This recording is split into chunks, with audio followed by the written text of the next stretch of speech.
大家好，欢迎来到听书学史。今天我要给大家介绍由广川庆裕医生所著的《最大化大脑性能的饮食》这本书。通过激活并更新锈蚀的大脑，不仅能提升我们的沟通能力，还能稳定情绪，使思维更加清晰和流畅。本书尤其适合那些希望大幅提升记忆力、专注力和判断力，重新找回敏锐思维的人士。今天视频的内容包括以下2个部分：第一，引发大脑炎症，让思维变得迟钝的食物；第二，能够预防认知症，最大化大脑性能的食物。首先是第一部分，引发大脑炎症，让思维变得迟钝的食物。我们将探讨哪些食物会让大脑变得越来越迟钝。相反，通过选择哪些食物或调整饮食方式，能让大脑变得更为敏锐，并能发挥出其最大的潜力。饮食在提升大脑功能方面具有至关重要的作用，尤其体现在以下4个方面。作用1：为大脑提供充足的能量。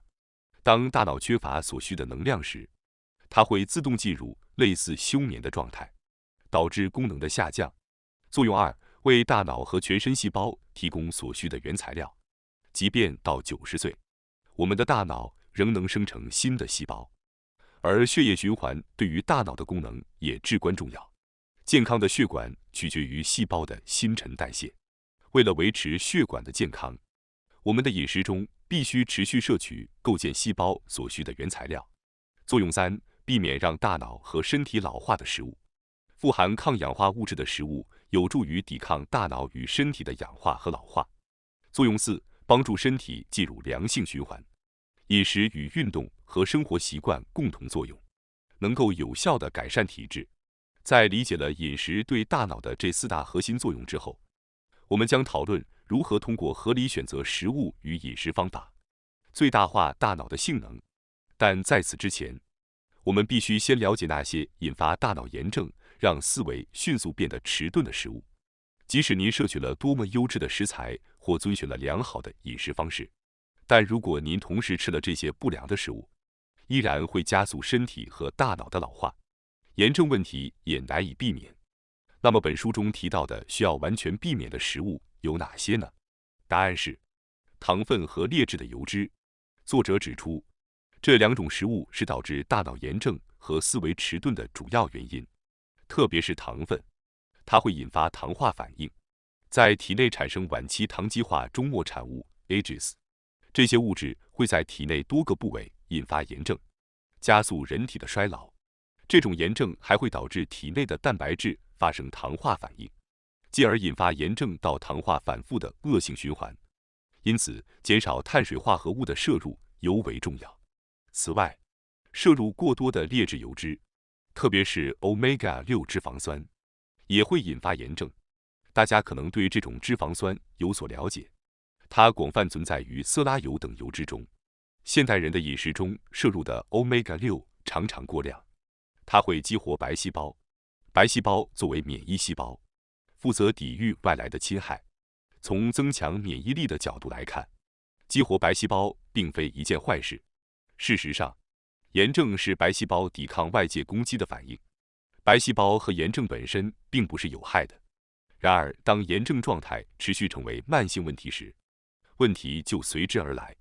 尤其是当 Omega-6 摄入过多时，白细胞可能会过度活跃，不仅攻击自身的细胞，还会在某些部位引发长期炎症，导致慢性炎症并加速人体的衰老。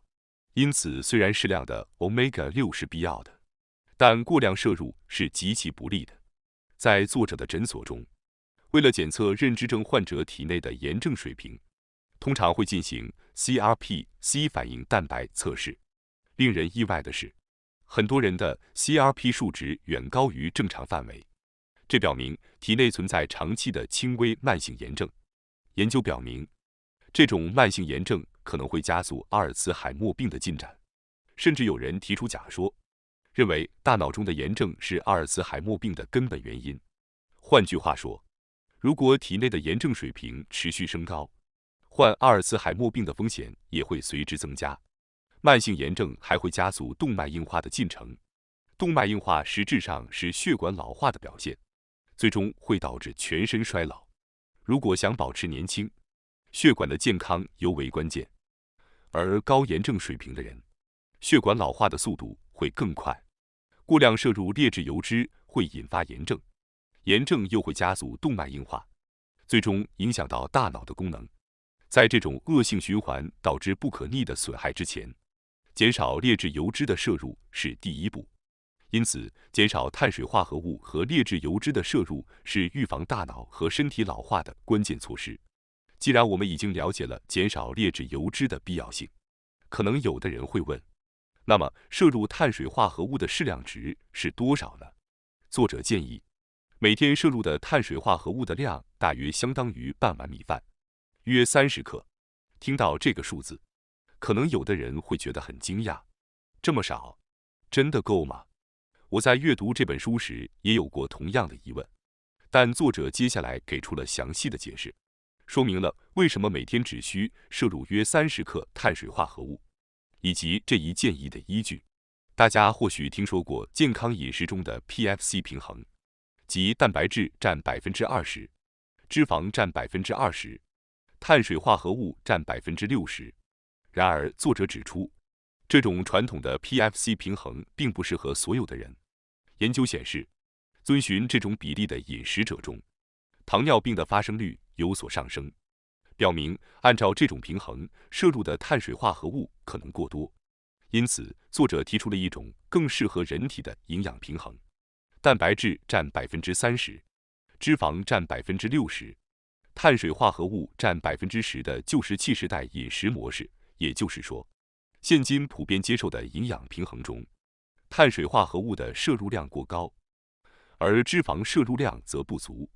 虽然一般认为碳水化合物是人体活动的主要能量来源，很多人担心如果不摄入足够的碳水化合物，身体会因缺乏能量而无法正常运作。的确，大脑消耗了人体20%的总能量，并且通常被认为只能使用葡萄糖作为能量来源。因此，大家长期以来都认为碳水化合物对大脑的健康至关重要。这种观点在学校的健康课程中常被提及。然而，事实证明，这种观点存在着误区。当人体处于饥饿或能量不足的状态时，体内会自然生成一种叫做酮体的物质，用作能量的来源。这里的酮体概念非常重要，请大家务必记住。虽然我们常说大脑只能利用葡萄糖作为能量，但实际上，酮体也能为大脑提供能量。当人体进入以酮体为能量来源的状态时，这被称为酮症状态。维持这种酮症状态对健康至关重要。比如，研究发现，胎儿和新生儿的血液中含有较高的酮体，这意味着什么呢？这表明人类从出生起就以酮体代谢为主要能量来源。此外，酮症饮食还广泛应用于难治性癫痫患者的治疗中。作者强调，通过进入酮体代谢状态，人体将获得诸多健康益处。那么，为什么身体进入酮体代谢状态时会带来许多好处呢？这与人类的早期生活方式密切相关。大约600万年前，灵长类动物开始出现。人类历史的绝大部分时间都是以狩猎采集为主，主要以猎物和果实为食。在这个时期，糖类的供应非常稀缺，因此人类的饮食以蛋白质和脂肪为主，保持低碳水化合物的摄入。人类能够充足摄取糖类的时期，实际上是在农业开始之后，这在历史上是相对较短的时间。相较之下，狩猎采集的时代持续了很久。以日本为例，约在2300年前的弥生时代，从大陆传入了水田稻作，这标志着农业的开始。因此，在2300年前，日本人一直过着狩猎采集的生活，农业历史不过2300年。而且值得注意的是，日本人能够吃到饱饭的生活方式，可能也只是战后才实现的。战后，白米的供应充足，但与此同时，日本的糖尿病患者也随之急剧增加。有些人可能会认为，战后日本人的平均寿命大幅延长是因为白米的充足供应。然而，作者指出，这并非白米的功劳。实际上，寿命的延长主要归功于公共卫生的改善、预防医疗的推广和医疗系统的发展，以及更多蛋白质的摄入。因此，从长远的人类历史来看，高糖饮食其实远离了人类原有的饮食平衡。狩猎采集的旧石器时代饮食更符合人类身体和大脑的需求。基于这些，作者提倡减少面包和米饭等含糖量高的食物，尤其是小麦，对大脑和身体有负面影响，因为它会显著影响血糖水平。精致的小麦制品比米饭会更快升高血糖，血糖的剧烈波动可能会损伤血管，甚至引发动脉硬化。这种情况在食用小麦时尤为明显。此外，小麦中含有的谷蛋白、麸质虽然提升了食物的口感，但其粘性会使消化变得困难，容易引发肠道黏膜的炎症。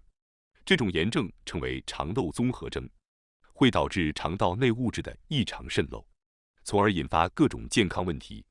许多人在食用小麦后感到腹胀或思维迟钝，这实际上是肠道环境恶化的表现。肠道环境的恶化还会减少血清素等重要激素的生成，导致思维的迟钝。作者发现，进行糖类限制的患者在心理测试中的表现优于未进行限制的患者。因此，建议大家可以从戒除小麦开始，逐步尝试减少糖类的摄入。那么，为什么过量摄入糖类对身体健康有害呢？当摄入的糖类超过身体的能量需求时，血液中的多余糖类会转化为中性脂肪或晚期糖基化终末产物 AGEs。AGEs 是糖类与蛋白质结合后生成的物质，可以理解为身体的焦化。糖化、氧化和炎症被称为加速衰老的三大因素，而糖化会引发动脉硬化并损伤血管。正如俗话所说，人是随着血管一起衰老的，因此防止血管的老化至关重要。作者指出，尽管人体每日需要180克的糖类，但其中的150克是由肝脏自行合成的，因此从食物中仅需摄取30克糖类就足够了，这相当于半碗米饭的量。如果超过这个量，身体内多余的糖类将转化为中性脂肪储存起来。请大家牢记这一点，重新审视自己的糖类摄入量吧。接下来是第二部分，能够预防认知症、最大化大脑性能的食物。我们将深入探讨一下脂质的作用。正如第一部分所强调的，务必避免过量摄入 Omega-6 脂肪酸，应该有意识地摄取优质的油脂。那么，为什么优质油脂如此重要呢？这是因为它们能够促进酮体的代谢。许多人可能认为摄取油脂会导致身体的肥胖，但实际上，人体会将多余的油脂排出体外，而不会将其储存为脂肪，因此不必担心体重的问题。尽管去摄取优质的油脂，不过有一点需要我们特别注意：油脂的质量。正如之前所提到的，油脂可以分为优质和劣质两类。摄入过多劣质的油脂会导致肠道内有害菌的增加，从而破坏肠道的环境。如果希望实现酮体代谢，就必须选择优质的油脂。接下来，我将详细阐述什么是优质油脂。前面提到的优质油脂包括 Omega-3 和 Omega-9 两类脂肪酸。油脂根据所含脂肪酸的不同，主要分为饱和脂肪酸和不饱和脂肪酸。饱和脂肪酸主要存在于黄油和猪油等动物性固体脂肪中，而不饱和脂肪酸则分为 Omega-3、Omega-6 和 Omega-9 三类液态油脂。在这些脂肪酸中，尤其推荐摄取的是 Omega-3 和 Omega-9， 以及适量的饱和脂肪酸。富含 Omega-3 的油脂包括亚麻籽油、紫苏油、沙丁鱼和青鱼等青鱼，而 Omega-9 的代表则是橄榄油。由于 Omega-3 脂肪酸容易氧化，因此不适合加热食用。鱼类如果需要加热，建议选择炖或蒸这种低温烹饪的方式，避免高温油炸。相反，过量摄入 Omega-6 脂肪酸对健康十分不利。Omega-6 的常见来源包括色拉油和芝麻油等。此外，反式脂肪酸也是劣质油脂的代表，如人造黄油和起酥油。这些油脂通常用于制作面包、蛋糕和油炸食品中。我们应该尽量避免摄取反式脂肪酸。反式脂肪酸在进入人体后，会嵌入细胞膜，干扰细胞膜的正常功能，进而影响到身体和大脑的健康。反式脂肪酸会在体内产生活性氧，引发炎症和细胞的氧化，增加胰岛素抵抗，提升坏的胆固醇 LDL， 并降低好的胆固醇 HDL， 从而加速动脉硬化。反式脂肪酸不仅会引发糖尿病和动脉硬化，还会加速人体的衰老。因此，务必尽量避免摄取这种最不健康的脂肪酸。为了保护细胞和血液，防止大脑功能下降和生活习惯病的发生，我们应该积极摄取优质油脂。那么，为什么摄取优质油脂能够维持头脑和身体的健康呢？这是因为优质油脂能到达肠道，被肠道菌群分解为短链脂肪酸，而短链脂肪酸是酮体的原料。摄取优质油脂有助于增加体内和大脑中的酮体，再结合糖质限制，我们可以转变为依赖酮体作为能源的代谢体质。除了促进酮体代谢，优质油脂还能生成丁酸。丁酸有助于保护肠道黏膜，抑制炎症，并提高免疫力。当肠道黏膜健康时，肠道内有益菌群会占据主导地位，形成良性的循环，进一步促进短链脂肪酸的生成，最终实现更健康的身体状态。此外，摄取优质油脂的时间也至关重要。研究表明，早晨摄取优质油脂能够激活大脑，提高一天的工作效率。作者推荐的适合早晨摄取的优质油脂包括 MCT 油、草饲黄油和特级初榨橄榄油等。MCT 油是从椰子油或棕榈油中提取的中链脂肪酸，而草饲黄油则是由以草为食的奶牛的牛奶所制成的，主要含有短链脂肪酸。我们频道多次推荐过 MCT 油和草饲黄油，许多人可能已经开始使用它们。无论是哪种油，最终都会在肠道或肝脏中转化为短链脂肪酸。正如前面提到的，短链脂肪酸不仅能够保护肠壁内的肠道菌群和肠黏膜，还能迅速进入大脑，作为大脑的能量来源。因此，适合大脑能量的脂肪酸就是短链脂肪酸。而能够转化为短链脂肪酸的油被视为非常优质的油。接下来让我具体讲解一下，如何将草饲黄油和 MCT 油融入到日常生活。早晨可以制作并饮用黄油咖啡，这是一种将 MCT 油和草饲黄油加入到咖啡中并充分搅拌的饮品，能方便摄取优质的脂肪。作者表示，自从开始饮用黄油咖啡后，他的专注力明显提升，不仅是大脑，身体的表现也得到了提升。因此，强烈建议大家尝试一下这款黄油咖啡。黄油咖啡在硅谷的工程师中间广受欢迎，传言可以显著提高工作效率。从医学角度来看，这款富含优质脂质的咖啡确实合理，被称为理论与实践均证明有效的强效饮品。此外，黄油咖啡的起源可以追溯到西藏和蒙古的黄油茶，这是一种传统饮品。牧民们在寒冷地区通过饮用黄油茶来保暖并维持日常活动。这表明黄油咖啡并非近来流行的时尚饮品，而是许多民族长期以来习惯饮用的传统方式，并且现代科学也进一步证实了它的健康效果。初次听到黄油咖啡时，有些人可能会觉得不习惯，甚至怀疑其健康性，但一旦亲自尝试，其效果会立竿见影。因此，如果您还没试过，强烈推荐您亲自体验一下。在逐渐适应后，你会发现它非常美味，实在是一款一举两得的咖啡。上面我们详细讲解了脂肪，接下来让我简单介绍一下蛋白质。碳水化合物、脂肪和蛋白质被称为三大营养素。即使您对碳水化合物和脂肪有了一定的了解，但对蛋白质的理解不足的话，健康状况也难以得到改善。本书中提到的优质蛋白质标准是蛋白质评分，类似的还有氨基酸评分，但蛋白质评分是更为严格的标准，关于蛋白质评分，获得满分的食物只有2种，这2种食物是鸡蛋和蚬，因此作者特别推荐鸡蛋和蚬作为优质的蛋白质来源。当然，还有其他高蛋白质评分的食材，如牛肉、羊肉、青鱼和秋刀鱼等。作者也建议您尝试如草饲牛肉等营养平衡较好的食材，灵活摄取各种蛋白质来源。但特别推荐的还是鸡蛋和蚬。正如之前提到的，我们应当摄取优质的脂肪，因此选择蛋白质来源时，不必刻意避开脂肪含量较高的食材。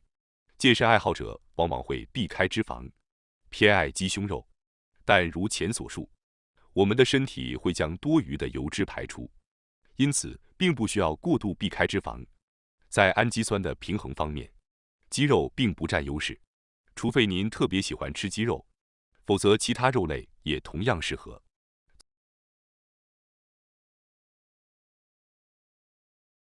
感谢大家收看今天的节目。如果你喜欢我们分享的内容，记得点赞、订阅并开启小铃铛通知，第一时间获取我们的更新。在下次的节目中，我们将继续为大家分享更多有益的书籍。再次感谢大家的支持，我们下期再见。